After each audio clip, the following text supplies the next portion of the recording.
राम राम दोस्तों, ज्योतिष के इस विशेष कार्यक्रम में आपका फिर से स्वागत है। इस वीडियो में हम बात करेंगे मेष वालों के लिए मासिक राशिफल नवंबर 2023 की। एरीज मंथली हॉरोस्कोप नवंबर 2023 कैसा रहेगा नवंबर का महीना मेष वालों के लिए। आपका नौकरी, बिजनेस, धन की स्थिति, आपकी रिलेशनशिप, वैवाहिक जीवन, लव लाइफ, आपका स्वास्थ्य, आपका शिक्षा पक्ष, ये सब नवंबर के महीने में कैसा रहने वाला है, इसकी विस्तार से चर्चा हम इस वीडियो में करेंगे। काफी महत्वपूर्ण घरों का परिवर्तन नवंबर 2023 में होने वाला है। काफी सारे अच्छे योग भी नवंबर के महीने में बनेंगे। तो मासिक राशिफल जो है उसको देखकर आप अपनी योजना उसके अनुसार बना सकते हैं। आप अपने व्यवहार को उसके अनुसार ढाल सकते हैं। मासिक राशिफल काफी जर्नलाइज्ड होता है, ये किसी व्यक्ति विशेष के लिए नहीं होता है। इस चीज का आपको ध्यान रखना चाहिए। ये वीडियो चंद्र राशि, जन्म की राशि पर आधारित है। आप इसको नाम की राशि से भी देख सकते हैं और लगन की राशि से भी इसको देख सकते हैं। ज्योतिष शास्त्र में लगन की राशि से भी गोचर फल को देखने के नियम बताए गए हैं। सबसे पहले नवंबर के महीने में घरों की स्थिति को समझते हैं कि मेष वालों के लिए जो घरों की स्थितियां हैं वो नवंबर में कैसी रहने वाली है।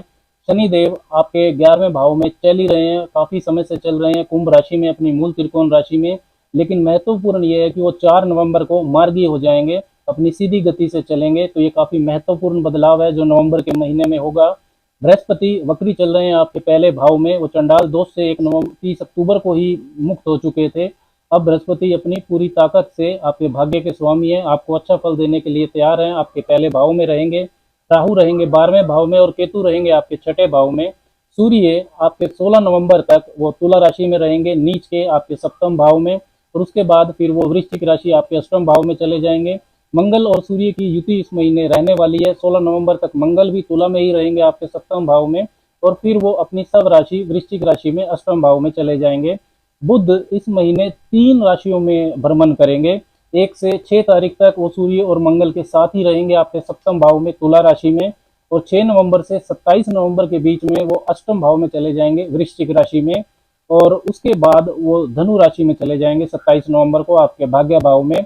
शुक्र की स्थिति 3 नवंबर से 29 नवंबर के बीच में अपनी नीच राशि में वो रहने वाले हैं, कन्या राशि में आपके छठे भाव में रहेंगे। पहले 2 दिन 1 और 2 तारीख को वो आपके पंचम भाव में रहेंगे और 29 नवंबर को शुक्र भी आपके सप्तम भाव में चले जाएंगे। तो ज्यादातर जो महीना है शुक्र के लिए वो आपको कन्या राशि में नीच राशि का ही वो फल देंगे आपके छठे भाव में। तो अब बात करते हैं परिणाम की। सबसे पहले बात करते हैं भाग्य के साथ की, कैरियर, नौकरी, बिजनेस और आपकी आर्थिक स्थिति, धन की स्थिति, ये सब कैसा रहने वाला है। तो भाग्य को देखें तो आपके भाग्य के स्वामी बनते हैं बृहस्पति। नवम भाव होता है भाग्य का, उसके स्वामी बृहस्पति आपके पहले भाव में है। वो चंडाल दोष से 30 अक्टूबर को मुक्त हो जाएंगे। तो नवंबर के महीने में बृहस्पति मजबूत स्थिति में रहेंगे। तो भाग्य का पक्ष नवंबर के बाद से ही आपका मजबूत होना शुरू हो जाएगा। नवंबर से ही मजबूत होगा क्योंकि 9th Lord in the first house, ये काफी मजबूत स्थिति बनती है। तो बृहस्पति की जो सबग्रही दृष्टि है, 9वीं सबग्रही दृष्टि, वो अपने भाग्य भाव पर भी जाएगी। तो भाग्य पक्ष आपका मजबूत दिखाई देता है। लेकिन बृहस्पति फिर भी वक्री हैं, तो महत्वपूर्ण निर्णय सोच समझ कर लें। वक्री ग्रह का जो फल होता है वो सीधा साधा नहीं होता है, उसमें थोड़ा सा उतार चढ़ाव भी आ जाते हैं। लेकिन फिर भी आपको कोई नया काम करना है, कोई स्टार्टअप करना है, कोई महत्वपूर्ण निर्णय लेना है, कोई बड़ी परचेज करनी है, तो नवंबर के महीने में आप कर सकते हैं। काफी महत्वपूर्ण योग भी नवंबर के महीने में बन रहे हैं। जैसे बृहस्पति और मंगल का जो दृष्टि संबंध है, मंगल आपके 7वें भाव में है, तो 16 तारीख तक ये केंद्र त्रिकोण का राजयोग बनेगा। और सूर्य और मंगल जो सप्तमस्थ हैं और उसके बाद में फिर वो अष्टम भाव में रहेंगे, तो ये भी एक केंद्र त्रिकोण का राजयोग है। क्योंकि त्रिकोण लक्ष्मी स्थान के स्वामी है सूर्य और मंगल आपकी राशि के स्वामी है पहले भाव के, जो कि केंद्र और त्रिकोण दोनों होता है। इसके अलावा बृहस्पति और सूर्य पंचम और नवम भाव के स्वामी, इनके बीच में जो दृष्टि संबंध है ये भी धनयोग का निर्माण कर रहा है। और सूर्य अष्टम भाव में चले जाएंगे 16 नवंबर के बाद। तो जो इन्वेस्टमेंट्स है, कोई आपको शेयर बाजार में या कोई भी बड़ी इन्वेस्टमेंट करनी है, बड़ा धन का लेन देन करना है, 16 नवंबर से पहले का समय आपके लिए ज़्यादा शुभ रहेगा। भाग्य की मजबूती के साथ जो देवगुरु बृहस्पति हैं, जो अब चंडाल दोष से मुक्त होने के बाद आपके पहले भाव में मजबूत स्थिति में होंगे, तो ये आपके जीवन में ऑप्टिमिज्म, आशावाद को बढ़ाएंगे। जीवन के हर क्षेत्र से संबंधित ऑप्टिमिस्टिक अप्रोच आपकी हो जाएगी। शारीरिक व मानसिक मजबूती आपकी बढ़ेगी। नेगेटिव थॉट्स आपसे दूर हो जाएंगे। कुछ महत्वपूर्ण तारीखें हैं जिसमें आपका भाग्य भाव एक्टिव होगा। आपका भाग्य का विशेष साथ उन तारीखों पर आपको मिल सकता है। ये तारीखें चंद्रमा की मूवमेंट और नक्षत्रों की गणना पर आधारित है। 3, 13, 25, 26, और 29 तारीख भाग्य के साथ के लिए, जहां भी आपको कोई भी ऐसा कार्य करना है जिसमें आपको भाग्य का पुश चाहिए तो आप इन तारीखों पर कर सकते हैं। 3, 13, 25, 26 और 29। कैरियर को देखें तो 10वां भाव होता है कैरियर का, नौकरी का, तो आपके 10वें भाव और 11वें भाव के स्वामी शनि बनते हैं। वो मूल त्रिकोण राशि कुंभ में लाभ भाव में चल रहे हैं, लेकिन वो अभी वक्री थे और 4 नवंबर को वो मार्गी हो जाएंगे, तो ये काफी महत्वपूर्ण बदलाव है मेष वालों के लिए।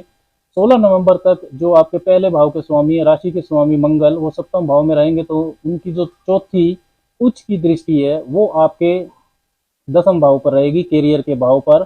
तो काफी कैरियर में स्टेटस और अथॉरिटी को बढ़ाने वाला ये योग बनता है नवंबर के महीने में, काफी शुभता रहेगी। और मंगल जब अष्टम भाव में चले जाएंगे 16 तारीख के बाद, तो वो मंगल और शनि का जो दृष्टि संबंध है वो बन जाएगा। मंगल की चौथी दृष्टि आपके लाभ भाव पर यानी कि शनि पर होगी, और शनि की 10वीं दृष्टि आपके अष्टम भाव पर यानी कि मंगल पर आएगी।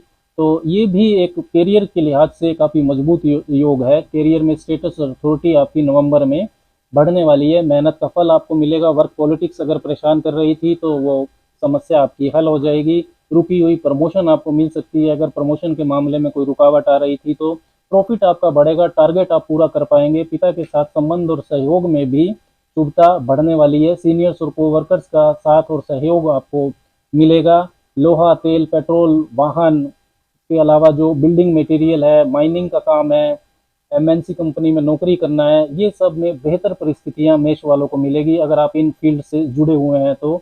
और इसके अलावा जो हायर एडमिनिस्ट्रेटिव पोस्ट पर बैठे हैं लोग, पुलिस, आर्मी, स्पोर्ट्स या कोई भी साहस पराक्रम का काम करते हैं, उनके लिए भी नवंबर का महीना काफ़ी लाभदायक है। जिन मेष वालों को नौकरी की तलाश है, उनकी नौकरी की तलाश भी नवंबर के महीने में ख़त्म हो सकती है, आपको अच्छी नौकरी मिल सकती है। कैरियर और भाग्य के अच्छे साथ को अगर देखें तो मेष वालों के लिए नवंबर का महीना काफ़ी मजबूत रहने वाला है। 18, 19, 20 और 25, 26 ये कैरियर के मामले में, विशेषकर नौकरी के मामले में काफ़ी अच्छी तारीखें हैं जिसमें आपको कोई विशेष खुशी, विशेष उपलब्धि भी मिल सकती है। नवंबर के महीने में बिजनेस, व्यापार की स्थिति को अगर देखें तो 7वां भाव होता है व्यापार का, सूर्य और मंगल है वहां पर, भाग्य के स्वामी बृहस्पति की वहां पर दृष्टि भी है।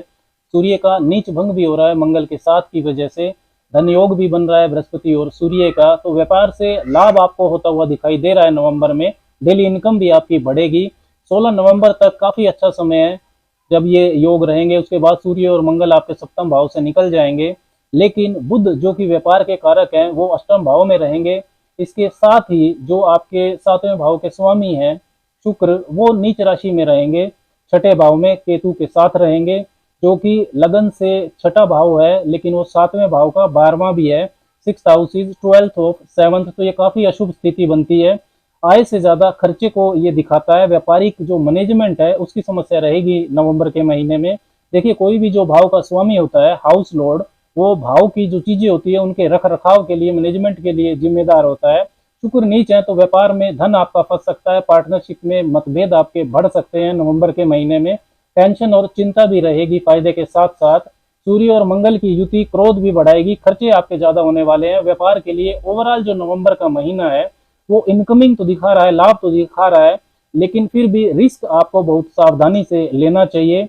व्यापारिक इवेंट्स के लिए कुछ महत्वपूर्ण तारीखों की बात करें तो 8, 9, 10, 12 और साथ में 19 और 26 ये वो तारीखें हैं जिनमें कोई व्यापारिक महत्वपूर्ण घटना घट सकती है। जो भी लोग व्यापार करते हैं मेष वाले, अब ये व्यापारिक घटना आपका धन फंसा देगी या आपको कोई अच्छा बड़ा लाभ हो जाएगा, ये आपकी दशा पर भी निर्भर करता है कि किस तरह की दशा आपकी चल रही है। फिर भी रिस्क बहुत सावधानी से व्यापारियों को लेना चाहिए नवंबर के महीने में।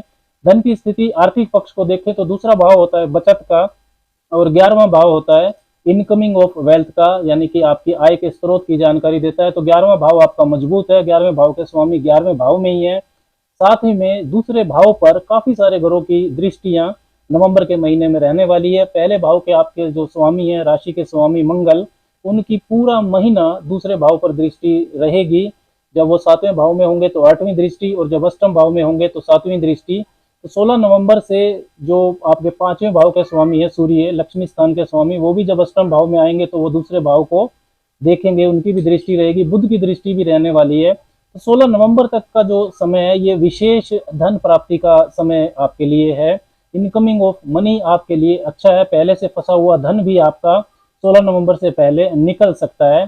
धन लाभ के लिए कुछ महत्वपूर्ण तारीखों की बात करें तो 1, 4, 27, 28 और इसके साथ ही 20, 21 जो ये तारीखें हैं, इनमें विशेष धन लाभ के योग मेष वालों के लिए बनते हैं। धन लाभ अच्छा है नवंबर के महीने में, लेकिन साथ ही दूसरे भाव के जो स्वामी हैं शुक्र, वो 3 नवंबर से नीच राशि में चले जाएंगे, छठे भाव में केतु के साथ रहेंगे और उनकी 12वें भाव पर दृष्टि रहेगी, जहां पर राहु पहले से ही बैठे हुए हैं। तो एक्सपेंसिव खर्चे आपके ज्यादा होंगे, पैसा टिकेगा कम नवंबर के महीने में। मनी मैनेजमेंट जो है नवंबर में प्रायोरिटी आपकी होनी चाहिए, जो कि काफी मुश्किल रहने वाली है। मित्रों पर, रिश्तेदारों पर, शौक में, शो ऑफ पर, घूमने फिरने पर काफी धन आपका खर्च होता हुआ नवंबर के महीने में दिखाई दे रहा है।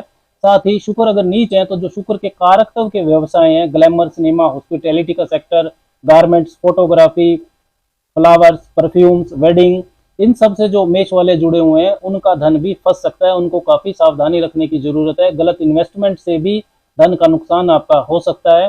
धन के लेन देन में नवंबर के महीने में आपको ओवरऑल काफी सावधानी रखनी है। विशेष करके कुछ तारीखें हैं जिनमें आपको विशेष सावधानी रखनी है धन के लेन देन में। 2, 9, 10, 14, 15, 23 और 24 तारीख, इनमें आप धन का लेन देन सावधानी से करें। कोई बड़ा धन का लेन देन अवॉइड करते हैं तो अच्छी बात है। अब बात करते हैं स्वास्थ्य की, तो आपकी राशि के स्वामी मंगल सप्तम भाव में रहेंगे 16 नवंबर तक और उनकी जो 7वीं दृष्टि है वो पहले भाव पर रहेगी। तो 16 तारीख तक स्वास्थ्य काफी अच्छा है। उसके बाद भी मंगल अष्टम भाव में सब राशि के होंगे और सूर्य भी उनके साथ चले जाएंगे अष्टम भाव में। लेकिन साथ ही जो शनि की 10वीं दृष्टि है और 12वें भाव में बैठे राहु की 9वीं दृष्टि है, ये आपके राशि स्वामी मंगल और साथ में जो उनके सूर्य बैठे अष्टम भाव में उन पर आएगी। तो यदि आपको पहले से हड्डियों की समस्या है, नसों की समस्या है, माइग्रेन की समस्या है, तो उसमें आपको काफी सावधानी रखनी है। शुक्र भी इस महीने नीच रहने वाले हैं आपके रोग भाव में, छठे भाव में। तो आपको जो आंख दांत की समस्या है वो परेशान कर सकती है। पहले से डायबिटीज है तो आपको सावधानी रखनी है। साथ ही आपको ड्राइविंग भी सावधानी से करनी है। व्यर्थ के बाद विवाद से भी बचना है। चोट चपेट लगने का योग भी 16 तारीख के बाद नवंबर में बन रहा है। नवंबर के महीने में छात्रों के लिए बात करें शिक्षा पक्ष की, तो शिक्षा के कारक बृहस्पति पहले भाव में प्रबल हैं और उनकी जो 5वीं और 9वीं दृष्टि है वो पंचम और नवम भाव पर है। पंचम भाव और नवम भाव शिक्षा और उच्च शिक्षा के होते हैं। तो नवंबर से शिक्षा में सुधार आना तो तय है, लेकिन फिर भी जो पंचम भाव के स्वामी है सूर्य नीच हो रहे हैं सप्तम भाव में, हालांकि नीच भंग भी है 16 नवंबर तक, और 16 नवंबर के बाद वो अष्टम भाव में चले जाएंगे। तो थोड़ी मेहनत आपको नवंबर में ज्यादा करनी होगी फोकस बनाने में। 16 नवंबर के बाद जब सूर्य अष्टम भाव में होंगे तो 11वें भाव में बैठे हुए शनि की 7वीं दृष्टि पंचम भाव पर और 10वीं दृष्टि पंचम भाव के स्वामी सूर्य पर रहेगी। तो माइंड आपका डाइवर्ट हो सकता है, विजन आपको क्लियर रखना होगा। वैवाहिक जीवन की बात करें तो 7वें भाव में सूर्य और मंगल है, 7वां भाव होता है विवाह का 16 नवंबर तक। उसके बाद भी जो शुक्र है वो तो पूरा महीना नीच रहने ही वाले हैं केतु के साथ। तो अच्छा महीना नहीं है वैवाहिक जीवन के लिए। मिसअंडरस्टैंडिंग बढ़ेगी, क्रोध व एग्रेशन पर आपको नियंत्रण रखना होगा। जीवन साथी का स्वास्थ्य भी परेशान कर सकता है नवंबर के महीने में। 16 नवंबर के बाद थोड़ी राहत जरूर मिलेगी जब सूर्य और मंगल सप्तम भाव से निकल जाएंगे। लव रिलेशन की बात करें तो पंचम भाव होता है प्रेम प्यार का, पंचम भाव के स्वामी सूर्य नीच हैं, फिर वो अष्टम भाव में भी रहेंगे और शुक्र जो कि प्रेम के कारक हैं वो भी नीच रहेंगे आपके छठे भाव में केतु के साथ। तो गुस्से पर नियंत्रण रखें, आर्गुमेंट से बचें, एक दूसरे पर शक करना परेशानियों में डाल सकता है। फॉरेन कनेक्टिविटी, अब्रॉड सेटलमेंट की बात करें नवंबर के महीने में तो राहु 12वें भाव में आपको शुभता देने के लिए तैयार हैं। भाग्य आपका मजबूत रहने वाला है। 9th Lord in the first house, लाभ भाव के स्वामी भी मजबूत हैं लाभ भाव में। इसके साथ ही आपके 12वें भाव के स्वामी भी हैं बृहस्पति, जो कि पहले भाव में है और वक्री चल रहे हैं, तो वो 12वें भाव का भी फल देंगे। और शुक्र की भी 12वें भाव पर दृष्टि जा रही है, धन भाव के स्वामी है वो, तो काफी शुभता आपके 12वें भाव में विदेश यात्राओं को लेकर नवंबर के महीने में दिखाई दे रही है। रोड सेटलमेंट, फॉरेन कनेक्टिविटी के लिए महीना अच्छा है। वीजा पीआर का अगर कोई इशू चल रहा है तो उसको आप रिजोल्व कर सकते हैं। लेकिन बृहस्पति क्योंकि वक्री है तो डॉक्यूमेंट्स को आप डबल चेक कर लें, उनमें गलती होने की संभावना रहेगी। 2, 12, 23, 24 और साथ में 9 और 10 ये वो तारीखें हैं जिनमें फॉरेन कनेक्टिविटी को लेकर, विदेश यात्राओं को लेकर कुछ शुभ सूचना आपको मिल सकती है। व्रत और त्योहारों को देखते हुए अब इस बात कर लेते हैं कि मेष वालों को क्या उपाय नवंबर के महीने में करने चाहिए। आदित्य हृदय स्त्रोत का आपको पाठ करना चाहिए। गायत्री मंत्र का हर रोज 10-15 मिनट उगते सूर्य के सामने अगर आप जप करते हैं तो आपको विशेष शुभता मिलेगी। शुक्रवार को दही का दान आपको करना चाहिए निर्धन को, और हर रोज हनुमान चालीसा का 3 बार पाठ करना आपके लिए बहुत शुभता देगा। राम राम।